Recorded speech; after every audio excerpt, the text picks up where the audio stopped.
Aitäh, minu tänu, minister Saar. Härra Saar, palun, aitäh.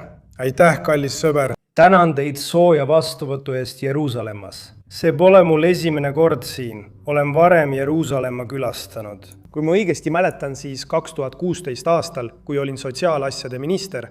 Need on erinevad ajad ja meil olid väga head arutelud ja vestlused meie kohtumiste ajal, ka tänasel kohtumisel. Aga Eesti ja Iisraeli rahvad on oma mõtteviisilt väga sarnased. Me oleme väikesed, võib-olla arvult, aga mitte vabaduse vaimult ja see on väga oluline. Aga samuti võib-olla on see vähe teada fakt, et Eesti oli esimene riik maailmas, mis täpselt 100 aastat tagasi kuulutas välja kultuurilise autonoomia juudi rahvale. See oli esimene riik maailmas, meid teatakse selle poolest, et teie rahvas on Eestis hästi vastu võetud, osa meie ühiskonnast ja on siin kaitstud. Lisaks võtame teilt eeskuju ja õpime teilt palju, eriti laiapindse riigikaitse kontseptsioonide kohta. Et iga ühiskonna liige tunneb oma kohustusi ja on valmis ühinema meie vabaduse kaitseks. Meil on halb naaber Venemaa. Oleme siin elanud umbes 10 000 aastat ja plaanime jääda veel 10 000 aastaks. Aga meil on palju asju, milles koostööd teha ja üksteiselt õppida. Ja võib-olla veel üks lugu sellest. Pärast iseseisvuse taastamist 1991 aastal usaldab enamik eestlasi tõesti Iisraeli, sest me saavutasime oma iseseisvuse 1991 aastal. Vene väed jäid Eestisse kuni aastani 1994 ega müüdud eestlastele relvi. Iisraeli valitsus oli esimene ja ainus, kes tõesti usaldas meie taasloodud valitsust. Samal ajal kui Vene väed olid meie territooriumil, ei räägitud NATO ega Euroopa Liiduga liitumisest ega muust sarnasest. Te müüsite meile Galil automaate ja uusisid, kuid asi polnud vaid relvades, vaid usalduses. Galiliid on tõesti paremad, aga fakt on see, et kogu Eesti mäletab seda siiani. Võib-olla te ei tea seda avalikult, aga see on oluline.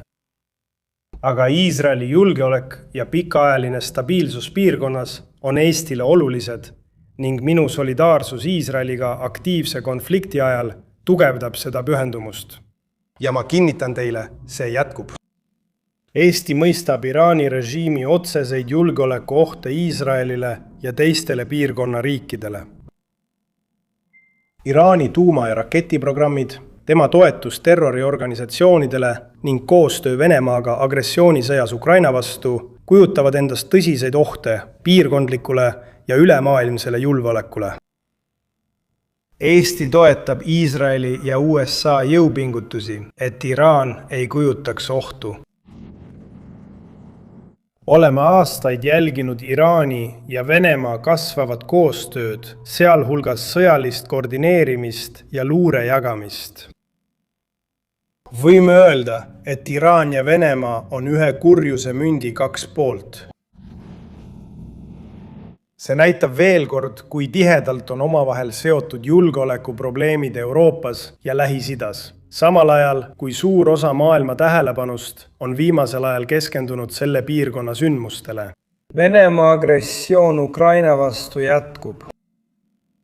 Venemaa ründab jätkuvalt tsiviilisikuid ja infrastruktuuri ning on endiselt pühendunud Ukraina hävitamisele ja Euroopa julgeolekuarhitektuuri muutmisele. Eesti mõistab hukka Iraani rünnakud oma naabritele, kes ei olnud sõjas osalised, sealhulgas tsiviilsihtmärkidele ja avaldab solidaarsust kannatanutega. Kõigil riikidel on rahvusvahelise õiguse järgi õigus end kaitsta, kuid eskalatsiooni vältimise pingutused on endiselt olulised. Ukraina on samas näidanud solidaarsus piirkonna riikidega, kes seisavad ohtude ees. Mitte ainult sõnades, vaid ka praktilise abiga kaitsealastele pingutustele. Seetõttu ei ole Ukraina mitte ainult riik, mis vajab praegu meie toetust, vaid pakub ka võimekusi neile, kes seda vajavad. Kordan meie üleskutset, et Iisrael suurendaks otsest abi Ukrainale. Arutasime täna samuti välisministriga Gazat, Liibanonit ja arenguid läänekaldal.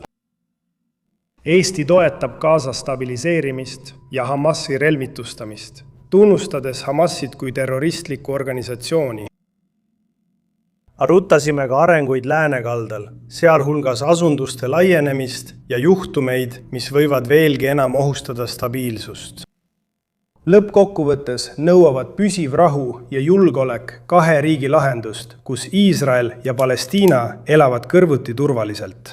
Eesti on valmis tugevdama Euroopa Liidu dialoogi Iisraeliga, palestiinlastega ja kõigi nendega piirkonnas, kes soovivad mängida konstruktiivset rolli.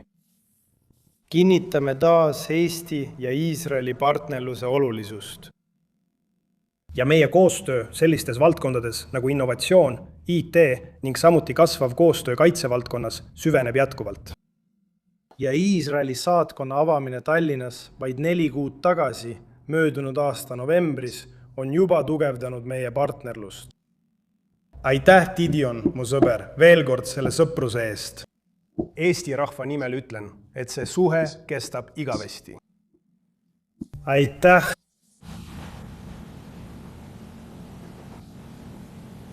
Suur tänu, härrased ministrid, meil on aega üheks kiireks küsimuseks. Jah, palun. Tere, Aleksander Kormov Reutersist, minister Saar. Iisrael ja USA on viimase 2 nädala jooksul korraldanud suured rünnakud Iraani juhtkonna, sõjaväe ja sisejulgeolekujõudude vastu. Millised on Iisraeli eesmärgid lähinädalatel pärast saavutatud või liigub kampaania sõjakindla lõpptulemuseni? Teiseks märkis teie suursaadik ÜRO juures eile Liibanoni kohta, et mõned osapooled püüavad vahendada ja kõnelusi korraldada. Usun, et enne läbirääkimisi peame Hezbollahad nõrgestama. Kas te saaksite palun selgitada, mis toimub seoses Liibanoni valitsusega? Ja mis puudutab minister Tsaknat, siis teid on tsiteeritud öeldes, et Eesti on valmis arutama, kuidas saab panustada Hormuzi väina missiooni. Mida täpselt Eesti kaalub laevade saatmise osas? Euroopa usub, et on USA aeg ja Iisrael soovib sõda lõpetada. Kas Euroopa toetab Iisraeli ja USA vahelise kampaania jätkamist? Aitäh! Jah, me mõistame seda täielikult ja Eesti on olnud väga selge oma poliitilise toetuse osas Iisraelile ja Ameerika Ühendriikidele Iraani režiimi nõrgestamise küsimuses. Püüelda tuumaheidutuse, tuuma- ja sõjaliste programmide kaotamise poole ning seda režiimi aktiivselt nõrgestada. Seega on poliitiline toetus olnud väga selge ja ma võin seda praegu täielikult kinnitada. Samuti praegu räägime olukorrast Hormuzi väinas, nii et loomulikult mõjutab see kogu maailma majandust. Me ei räägi ainult nafta hindadest, vaid ka väetistest, ülemaailmsest majandusest ja kaubandusest, mis on tihedalt seotud. Ja president Trump ütles samuti, et ootab, et NATO liitlased tuleksid appi, et see probleem lõplikult lahendada. Eesti on olnud meie usaldusväärne partner ning koos oleme osalenud mitmetel sõjalistel missioonidel. Kui meie liitlased vajavad seda Iraagis ja Afganistanis, siis ei puuduta see ainult meid, vaid ka kõiki meie liitlasi. Oleme tõestanud end usaldusväärse partnerina, kuid jätkamiseks vajame ka teie toetust. Oleme valmis arutama, millist toetust USA vajab, tegelikke eesmärke ja NATO raames toimuvat. Kuigi ja kuni selle hetkeni, mil ma sellele küsimusele vastan, ei ole USA poolt veel olnud ühtegi taotlust ega ettepanekut. Seega, kõigepealt tuleb hästi mõista USA tegelikke vajadusi.